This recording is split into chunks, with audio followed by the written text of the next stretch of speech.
Hello! Hello and welcome to Biggest I Ever Had with Dan and Dave, a weekly music show where we talk about the top 25 biggest selling singles in UK chart history. Since last week, we've got quite a few comments that are quite interesting because they've given us a lot more information about some of the songs. Well, you can deal with that and talk about that whilst I drink from my massive bottle of Prosecco, which... Yeah.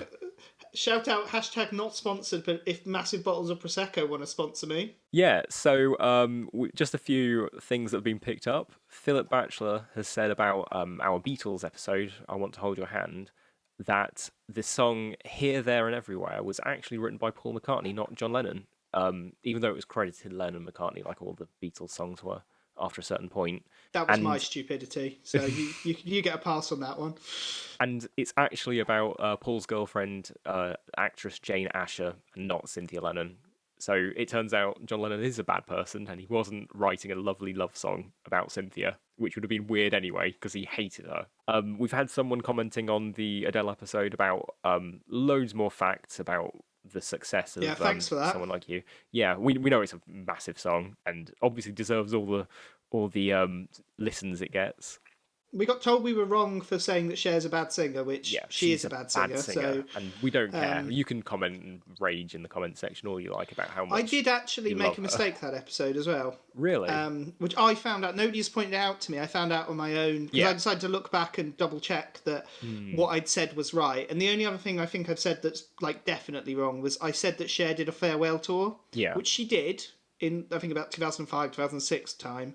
But she's subsequently done 2 more tours. Oh. So it wasn't that much of a farewell tour. But anyway, that's enough rambling on. Episode 11. Everything I do, brackets, I do it for you. I think that's the right way it is. I've copied it down wrong, but that's what it is. By Bryan Adams. The next few weeks are going to be a slog. Not because I don't want to do the podcasts. I wouldn't do them if I didn't want to do them. But the next 4 or 5 weeks, they're not the worst song. The worst song is number 1, which is good. Oh, are you sure? Because I think the Paul McCartney one may be the worst. No, that's in my top 5 worst ones. This is the 3rd worst. Okay. In a couple of weeks' time, we have the 2nd worst, and then the Paul McCartney one I hate, but it has bagpipes on, so it gets a bit of a nod for fair play. You got bagpipes on a hit single. Only Paul could do that. There's a reason only Paul would do that because it's a stupid idea. Well, we'll slag off Paul McCartney in a few weeks. Yeah, stay tuned for that. Stay tuned for, me tearing down the most successful artist of all time. Yeah. And the weird thing is, my conspiracy, if you look at the promotional materials that Paul McCartney's doing for his latest album, it's all very reminiscent of David Bowie's Black Star. So Paul McCartney may die before we release that episode, and then we're going to look like awful, awful people. I don't care, really. I'm not too... I didn't do this to look any better than I already do, so... But anyway, shall I talk about Bryan Adams? Let's get this back on track. Yeah. So...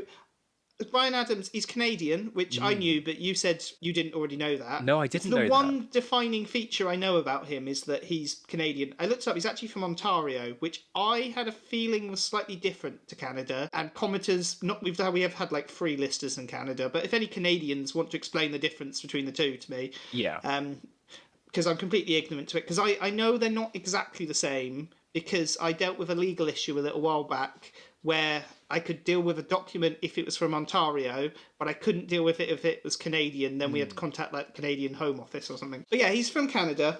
Not that that's something to hold against him. No, but Canada's got a lot of amazing artists. Leonard Cohen, Neil Young.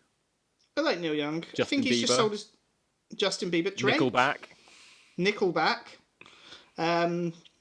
Who else? Alanis Morissette. She's Canadian. Quite like Alanis. Yeah. Did we say Celine Dion? Or was that... You said Celine. I said Celine. Yeah, I don't mind Celine Dion. Ryan Reynolds. There are other... There's a lot of people that Canada can be proud of.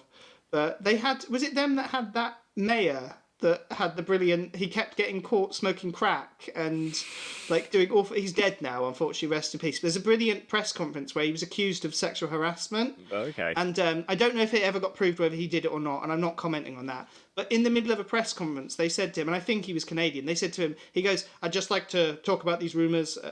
Whoever her name is, said that I wanted to eat her pussy out. Let me just say this. I'm a happily married man. That's disgusting. I've got plenty to eat at home. Oh, no. That's how you do it. It's almost like Trumpism, but before Yeah. Trumpism, because he was a few years before. But yeah, so he's Canadian. I was shocked by like how successful Bryan Adams has been, because he sold 100 million records, which.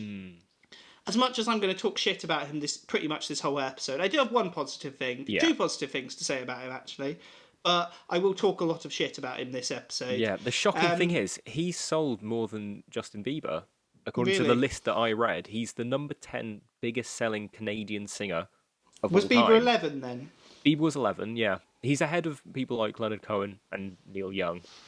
But I imagine Drake and Nickelback are above. Yeah, Nickelback have been stupidly successful. Which is ridiculous. I always thought they were like American Nickelback, because they're like country No, I think they rock. appeal to like middle America, like idiot people. Idiot people you know? who want to be rock stars. Who want to be rock stars. But one thing I will say, so he's been stupidly successful, a lot more successful than I thought he had been. Yeah. He was kind of like weirdly successful from the get-go, because his first album came out when he was 20 and was a huge hit. So his debut came out, and he's been pretty consistently successful since then. Like any artist, peaks and troughs, some albums have done better than others. This was arguably, like, definitely in terms of songs, like this is his biggest song. Yeah. Worldwide. But he has had like lots of other hits. In the UK, because I didn't know much about Bryan Adams, and in our early episodes I kind of just winged it, but now I do try to actually, like, if I'm going to slag somebody off, I should listen into their back catalogue. So I listened to his, like, sort of just a couple albums. I picked a couple, one from the 80s, one from the 90s, and I listened to his two most recent. And there were two songs that I liked, which were the two songs I knew going into it I liked, which is Summer of '69, which is a fantastic song. So if anyone thinks I really hate Bryan Adams, I will fully concede that Summer of '69 is, like, top tier pop music. It's quality, and I'd much rather be talking about that than this shit. Yeah. But that was very successful. And the other one is a song that I don't think that many people remember, but it was a big hit when it came out in the late 90s, early 2000s time. A song that he did with Mel B called When You're Gone. And that's a really, really good song. But yeah, so there's not really much else to say about him as an artist. The weird thing about Bryan Adams that I found is that everywhere that all the reviews that I read said that, like, his earlier albums were really like raw, working class, rootsy rock and roll music. So I was actually quite excited, because I hadn't heard them obviously before I did this podcast, but I was excited to go back and actually listen to them, because I thought, oh, maybe this is where he has all of his credibility and where all that came from. So I listened to them, but they're exactly what you'd imagine he'd produce if you just heard this song. Yeah, well, one thing I saw referred to him as the Canadian Bruce Springsteen, which I think that's quite an apt comparison, because that sounds like a compliment. That sounds like, because I love Bruce Springsteen, I'm not going to slag off Bruce Springsteen. His concerts are very long, which is the one thing that puts me off going. I think my dad went and saw him, and his concerts were like 4 hours long. Wow. Because he plays a lot, he has a lot of songs, and he plays them all. But it's the Canadian part. It's like, Bruce Springsteen, like, writes songs about, like, working class coal miners in New Jersey or that kind of thing. Imagine that, but Canadian. So they're songs about, like, how difficult it is living in Canada, which isn't really as interesting. No, One not thing, really. it's funny you said about the rock and roll side. I found, like, a biography he did not too long ago, where he talked about like his influences, like who was his musical influences growing up. Who do you think is his early influence, or what do you think he credits as his early influence? I would have thought it'd be all bluesy stuff. Bluesy stuff, like Americana, sort of like traditional songbook type thing. No, Led Zeppelin, T-Rex, Elton John, and Tina Turner. And I don't get any of those artists. I mean, some of them play guitars. He plays guitar. Like, particularly Tina Turner. Where does that come in? Like, no push city limits. Wow. That's my Tina Turner impression. I have to do a bad impression every episode. Yeah, I can't hear any of that in his music. No, it's weird. It's bizarre. But yeah, should we talk about the background for the song? Yeah. I think we talked about how boring Bryan Adams is. So let's talk about, because he isn't really an interesting guy. The only thing that's a bit weird is, so he's done this a few years ago. Prince did this weird thing where he kind of like went after anybody who uploaded unauthorized video or footage of him or like old music videos, Yeah. and he kept copyright striking them. And basically, Prince's argument seemed to be like, until I'm getting paid properly for these things, I don't want people like sharing my music videos on YouTube. Yeah. And then Prince then went and ended up becoming. He negotiated a deal with Tidal. I don't know the full specifics of it, but basically, since he did that deal, it was kind of agreed. Yeah, you can upload. And so he was taking them off fan sites and things. It was all a bit of a weird. Yeah. I don't know the full ins and outs of it, which is why I'm being deliberately vague. But basically, Prince, it was in the media, it was treated like Prince was going after his fans. It was more he was kind of trying to protect his image because he was being taken advantage of. Yeah. Bryan Adams weirdly did a very similar thing, but did that eternal thing that you never do, which is he tried getting any negative reviews of his music removed off the internet. God. And which is the reason why this music video. So obviously we will talk about the song in a minute, and it has a very iconic. I think it's an iconic music video because they use footage from a movie, which we'll talk about. I couldn't find that version on YouTube, and the reason I couldn't find that version on YouTube is because he's put a copyright strike against it, even though EMI or Universal or whatever big music studio that own the song, I'm sure would have no issue, meaning the version you have to watch on YouTube is a live version. So for the purpose of this video, I have seen that video multiple times, but for the purpose of this podcast, I have only watched the live version because I couldn't be bothered to track down the version that I know exists, which uses footage from the movie, which is a nice segue. Should we talk about... This is another one of those that's a movie soundtrack song. Yeah. So that's a nice little segue. There's a lot of them on this list, isn't there? Yeah, movie soundtracks seem to do well. Yeah. We've got quite a few coming up in the next few weeks. Yeah. In fact, of the, what I call the dreaded 4 songs that I hate that are the next 4 weeks, 3 of them are movie songs. Wow. 3 of them are from movies, and 1 of them is from a TV show, basically. So they're kind of all media, songs that go along, I don't know what you call them. Songs that join bits of media, I don't know. But have you ever seen... So the film it's from is Robin Hood, Prince of Thieves. Have you ever seen it? I have, and I like it. I've seen it quite a few times. See, I've seen it once, and I have 3 memories of it. Because Okay. if I was really doing my due diligence, I would have rewatched it for this podcast, but I couldn't be bothered. I watched it when I was about 10. It was on TV. It was on ITV. It was on on a Boxing Day, so I might have watched it because I watched it in the afternoon. It might have watched an edited version for TV, so maybe I missed some of the good bits. But I remember it being very long, particularly because it was on TV and it had adverts. I remember Alan Rickman being the only thing from the movie that I actually liked because he plays the Sheriff of Nottingham, and he's the one redeeming feature. I remember Morgan Freeman is in it, and I remember that this song plays over the credits, and that's as much as I could tell you about Robin Hood, Prince of Thieves. My favourite thing about Robin Hood, Prince of Thieves is also Alan Rickman, because Kevin Costner was trying to... He's bad. he was trying to make a proper, serious, epic movie, and he was playing the role so deadly serious. But Alan Rickman was just there to have fun, and he's trying to play a more slapstick, comedic role, which I just think works really well when opposite Kevin Costner, who's trying to be Robin Hood. Kevin Costner's a weird one because it's hard in a modern context. He's a little bit before our time, but he was he was the biggest movie star. And he had a string of not just big movies, but the biggest movies where they were event movies. And then it kind of all ended with a double whammy of he had 2 failures, which was Waterworld and then The Postman. I've not seen The Postman, but I know it's bad. Yeah. I have seen Waterworld. I was about to call it Waterwoman. Waterworld. Which I really enjoy. I actually think I love Waterworld. I think Waterworld is when people talk about so bad it's good, it is so bad it's good because I think it's so good it's good. It's Mad Max on water. It's Mad Max on water. What more could you want? But so I haven't really. I don't remember much about the movie, so I'm sort of cautious to say that I remember it being really bad because I was 10 and I probably enjoyed it, but at the same time I've never looked to seek it out since then. And I imagine after this podcast, I will never even think of it ever again. Yeah. Well, I don't think it's awful. I think it does. It's an action film set in the Middle Ages. It is what it is. There are better movies, but there's worse movies. There you go. Oh, definitely. That's the best review ever. And Alan Rickman's quite good in it. Yeah, anything with Alan Rickman, he was always good.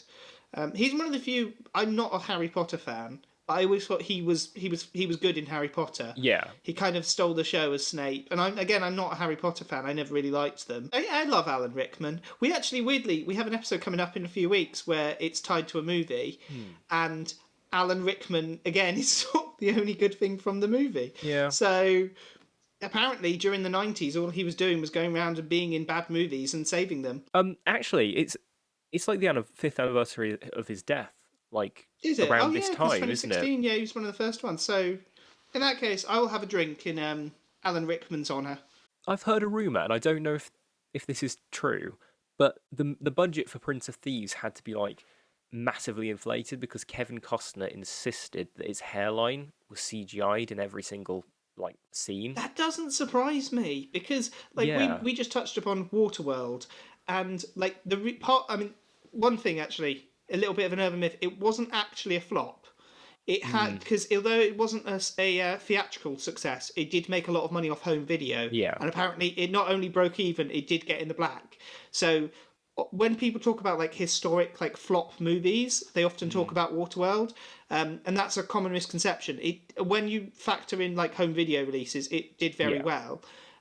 But part of the reason it was such a quote unquote failure was because Kevin Costner kept making really, really bizarre demands and Yeah. everybody followed through with it. So he was insistent, like, oh, no, I want to build an entire floating city. And they were like, well, no, we only need to build the bits of set that the camera actually sees. Yeah. It doesn't matter if, like, you can only see part of it.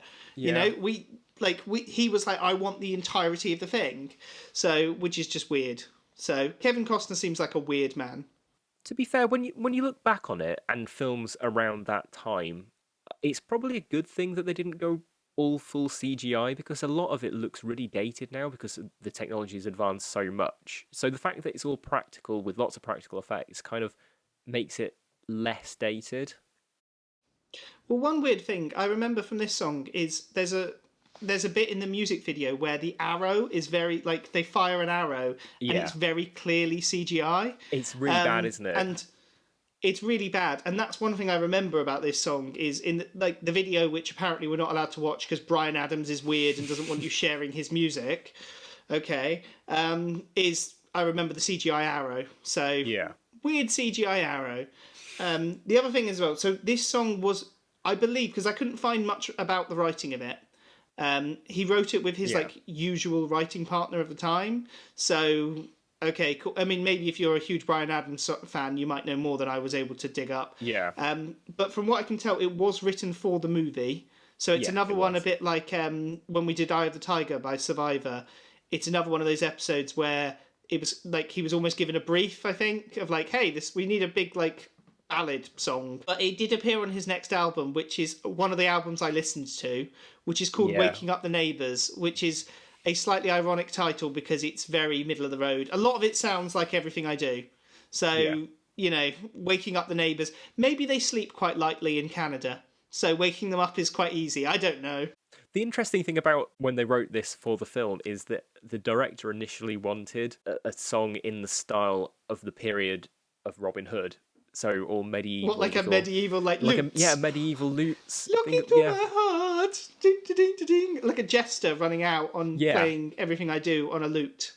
Yeah, but Okay. Bryan Adams refused to do that.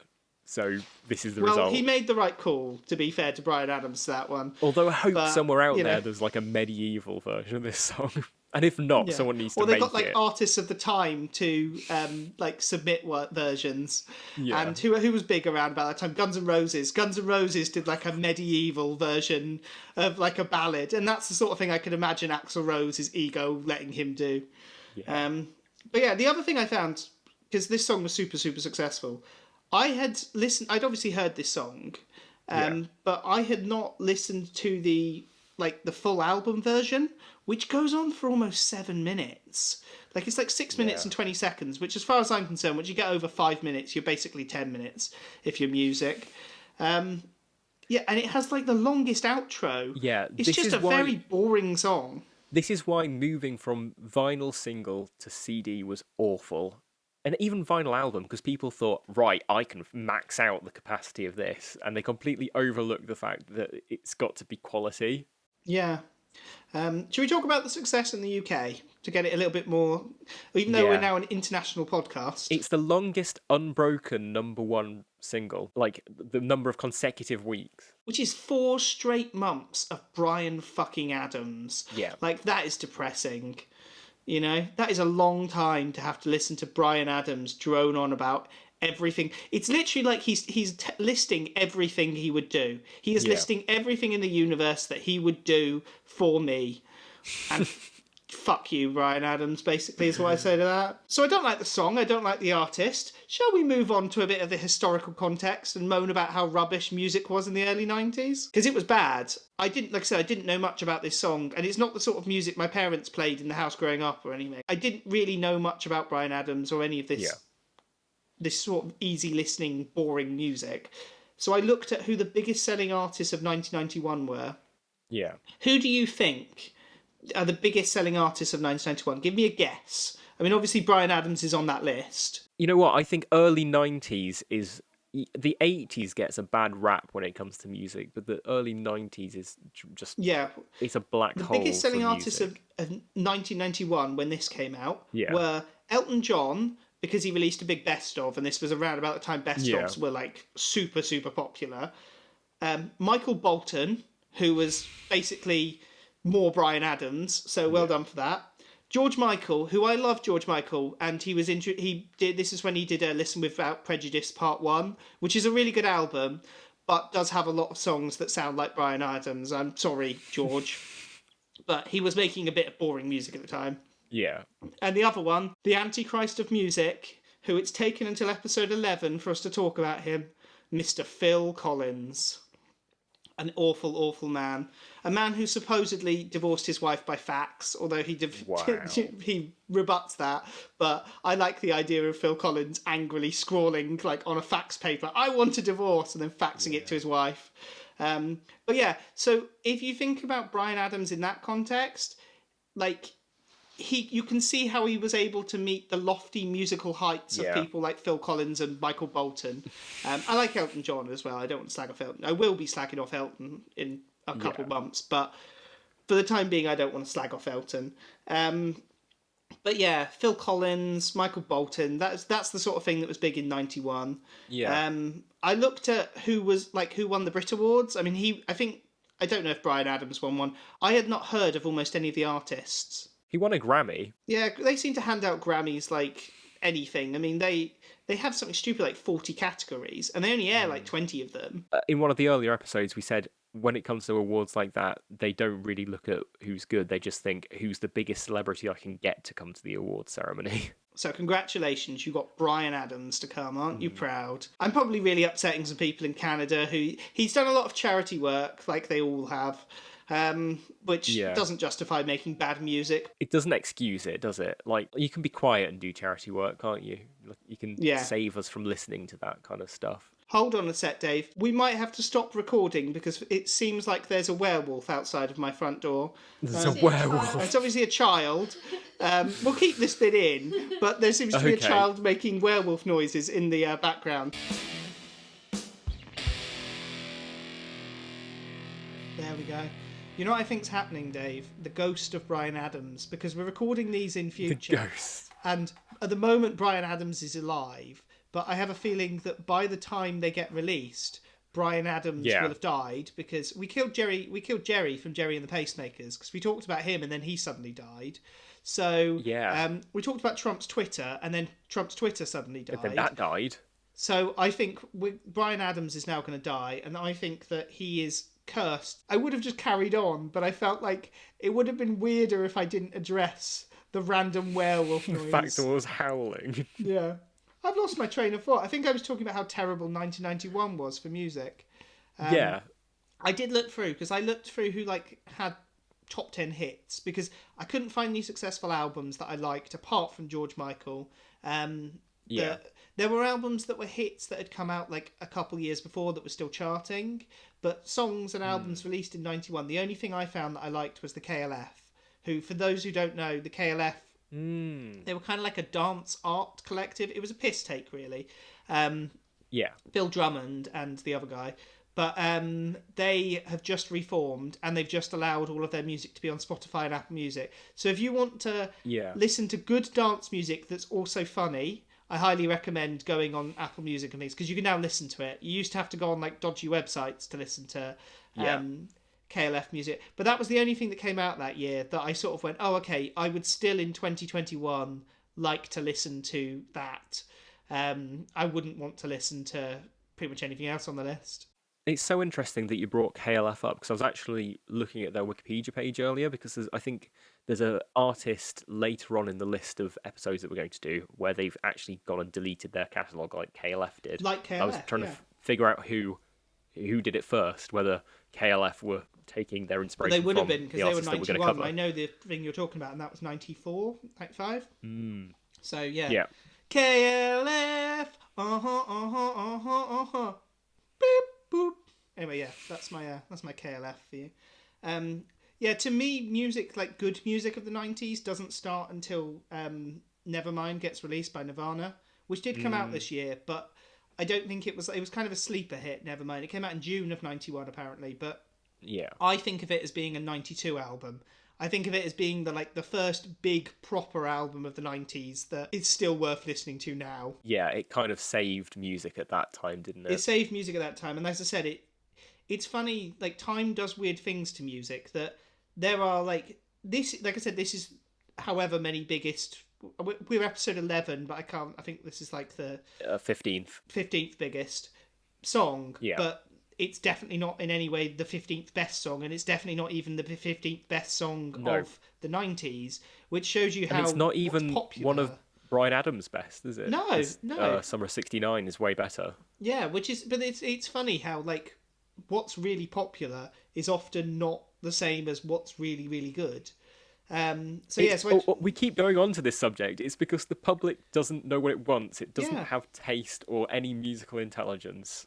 I think easy listening, middle of the road music was really big in the mid 90s as well, because there wasn't that much to complain about. Like, if you were to talk about the last 5 years, like, people will be talking about, like, the last 5 years in 50 years' time. I don't think anybody ever talks about the years 1990, 91 to 92. It's like a 3-year period where nothing... I mean, I'm sure interesting things did happen, and maybe I'm just being historically ignorant, but the only thing I can think of is the Gulf War, which again gets overshadowed by the second Iraq War, like 10 years later. Yeah. So, yeah, it's a strange one. It's hard to put it in historical context, other than this was the type of music that was popular at the time, because this is the sort of thing that was popular. There's not really... It doesn't follow a particular trend, or... we've got a bad disco song coming up in a few weeks that you can go, oh yeah, but disco was really big, and you can look at who was making disco records and go, oh, okay, and why disco music was becoming popular, and you can talk about the influences from, the black scene or the gay scene, or, the pushback against sort of misogynistic rock and roll. There's nothing like that with this. It's just sort of middle of the road, easy listening music, which has always been popular, but this was kind of when it was at its most popular. Should we move on to the next part? Because I sort of don't really know what to say, other than, why do you think it sold so many copies? I think we kind of touched upon it. Movie soundtracks always do well. People always like movie soundtrack songs, apparently. Or at least they used to. I don't think they're really a thing anymore. We do have one coming up in a few weeks, which was a 21st century movie soundtrack song. But I think most people wouldn't even know it was from a movie. So yeah, that's kind of it, really. I don't know what else to say about why it sold so many copies. I kind of glanced over that. Yeah, it's... I can't even think why, because it's not great. It's just average, isn't it? I don't think there's anything like really offensive about it. It's just meh. So should we move on to, before we get to our final stage of the episode, our recurring segment, which has the most tenuous of tenuous links. I'm very proud about this, because I didn't have one for this episode and I almost gave up, and then I found a very, very tenuous link which I had to do a library search on. So I searched an online library to find a connection for this week. Wow. But before we get to that, we normally talk about the lasting influence. I think we have an episode that's not been released, which we've recorded but never released, where we talked about Whitney Houston's I Will Always Love You, which I referred to incorrectly in that episode as the first song I can think of that's a 90s movie power ballad. And I now take that back, even though nobody ever heard me say it other than you, because this obviously is the beginning of the 90s, and I think the 80s had big pump-up hair metal songs. For movie soundtracks, the 90s had big pump-up power ballads. And this, to me, is the first one that is really... I also have here... I write some of these notes when I've had a few drinks, because there's not... because when I prep for these episodes, like, sometimes my wife and I will be sitting here and, like, you know, just listening to the songs. We listen to parts of Bryan Adam's most recent album, and I can tell that I've written this comment when I'm drunk. So I'll read it out for you verbatim. This is what I've written. Just listen to Bryan Adam's most recent album.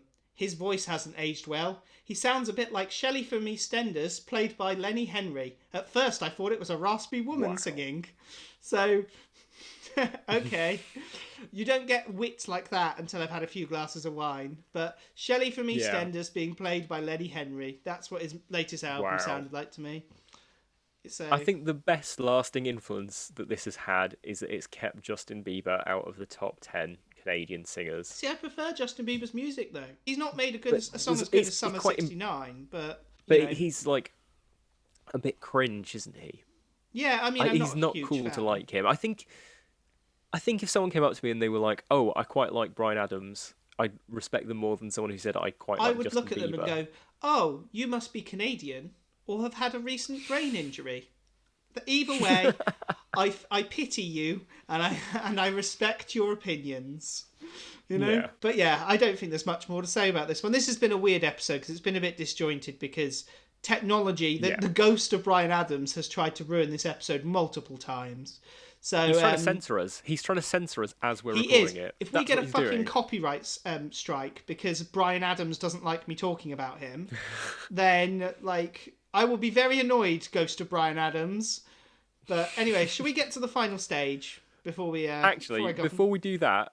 If we've got this wrong and you think that Bryan Adams is good and you want to challenge our opinions, leave a comment on YouTube.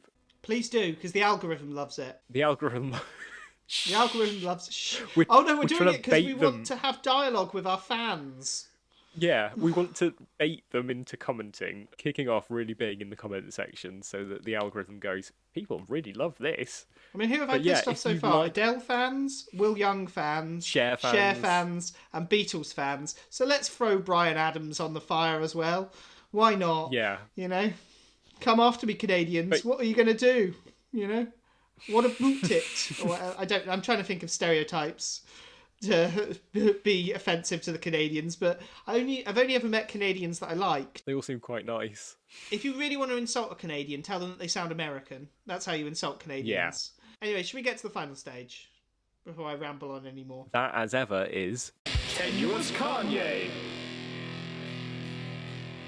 Tenuous Kanye. Tenuous Kanye. So, I'm very proud of this Tenuous Kanye, as I said, because I went quite deep. I searched Bryan Adams, I searched everything I do. I even started looking, like, who was in the film Prince of Thieves that I can relate back to Kanye. Did Kanye ever, like, you know, hang out with Alan Rickman at the Grammys or something weird? Nothing like that. I couldn't find anything. However, I went onto a library, like an online university library, and I searched them. And I found out that in November 2006, both Bryan Adams and Kanye West featured in the Italian issue of Vogue. So if you buy a Vogue, the Italian Vogue magazine from November 2006, they have profiles on both Kanye West and Bryan Adams. So you can buy yourself a magazine that has an interview with Kanye West and has an interview with Bryan Adams. It was all in Italian, so I couldn't get you any quotes from it. I did try Google translating it, and the only bit that I found, it was like Bryan Adams saying that it was a translate about how he likes guitars with 6 strings, which, you know, I mean, I suppose he does talk about how he bought his first 6 string at the Five and Dime, but I have a feeling something was lost in translation there. Yeah, right? That's not unusual. 6 strings is the standard. Yeah, I think there was something lost. The other thing I had was he has the record with 16 weeks. The record was almost beaten by Drake a couple of years ago, who got to 15 weeks in 2015. But he was knocked off the top spot. So Drake is number 2. He's joint number 2 for consecutive weeks at number 1. And of course, Drake has had, you know, multiple dealings with Kanye. I don't know if they're feuding at the moment. Kanye might be divorced by the time this comes out. So Sorry, Yeah, Kanye. that's exciting because he may or may not have had sex with Jeffree Star. Yeah, he may or may not. Apparently, the one that said it admitted that it wasn't true. But we can dream, can't we? There are previous episodes where I've said there's celebrity gossip that I want to be true, therefore it is true. I think we can say Kanye West having sex with Jeffree Star. We can add to the list of things that I would like to be true because it makes me laugh. Yeah. Anyway, I think that's been...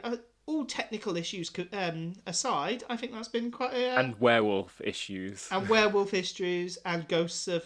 this should have been our Halloween episode. Ghosts of Bryan Adams, and angry Canadians coming after me.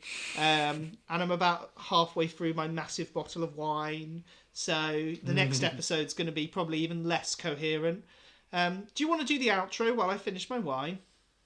Of course, yeah. So don't forget to like and subscribe if you haven't already. And if you're listening on a podcast streaming service, come on over to YouTube where you can have a look at us and see our bedrooms and things like that. I have a painting. That portrait right there is a painting of me done by Dave. So I'll talk about what that painting is in another episode. But that's what that is, in case anybody wonders. I'm at a slightly different angle today. But yeah.